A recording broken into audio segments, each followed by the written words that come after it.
10 برس سے حضور جو محنت کر رہے تھے، جو جد و جہد کر رہے تھے، سن 10 نبوی میں آ کر بھی آپ کے پاس اتنی طاقت نہیں تھی کہ اپنے بل پر مکے میں رہ سکے۔ جس سال میں حضرت خدیجہ کا انتقال ہو گیا رضی اللہ تعالی عنہا، اور ساتھ ہی ابو طالب کا بھی انتقال ہو گیا، باہر سے دنیاوی اعتبار سے سہارا صرف ابو طالب کا تھا۔ گھر میں ایک دل جوئی کرنے والی رفیقہ حیات تھی، وہ بھی گئی، اور وہ سہارا بھی اٹھ گیا۔ اسی لیے حضور اس کو کہتے ہیں سن 9 نبوی کو، ہجری نہیں، ہجری تو ابھی آئے گا 2 سال کے بعد شروع ہوگا، یہ ہجرت سے 3 سال پہلے کی بات کر رہا ہوں۔ سن 9 نبوی حضور نے کہا یہ ہمارے 10 نبوی حضور نے فرمایا یہ ہمارے لیے عام الحزن ہے، رنج اور غم کا سال،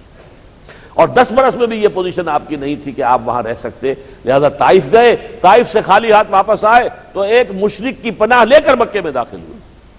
اب یہ تو ہے حضور کا وہ طریقہ کار، منہج انقلاب نبوی کے طریقے سے وہ چل رہا تھا۔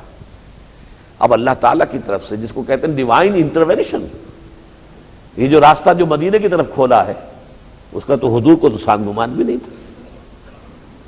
حضور تو آلٹرنیٹ بیس کی تلاش میں گئے بھی تھے تو طائف گئے تھے نا، مدینے کی طرف تو آپ کا خیال ہی نہیں آیا۔ مدینہ تھا بھی فاصلے پر 350 میل، طائف جو ہے ویسے ٹوین سٹی شمار ہوتا تھا، جیسے سکھر اور روڑی سمجھ لیجئے، کوٹری اور حیدرآباد سمجھ لیجئے، یہ جو ٹوین سٹیز ہیں، اسی طریقے سے طائف جو ہے وہ مکے ہی کا ایک چھوٹا سا حصہ سمجھ لیں، لہذا حضور طائف گئے، مدینے کا خیال بھی نہیں تھا آپ کو، کھڑکی اللہ نے ادھر سے کھول دی۔ یہ ڈیوائن انٹرونیشن ہے، ورنہ ظاہر بات ہے اگر مدینے سے کھڑکی نہ کھلتی،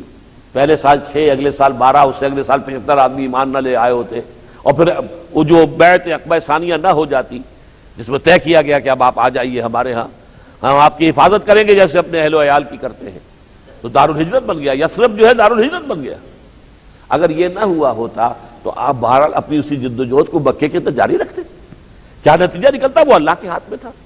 لیکن یہ جو بھی ایک ڈیویشن ہوئی ہے، یہ خالص ڈیوائن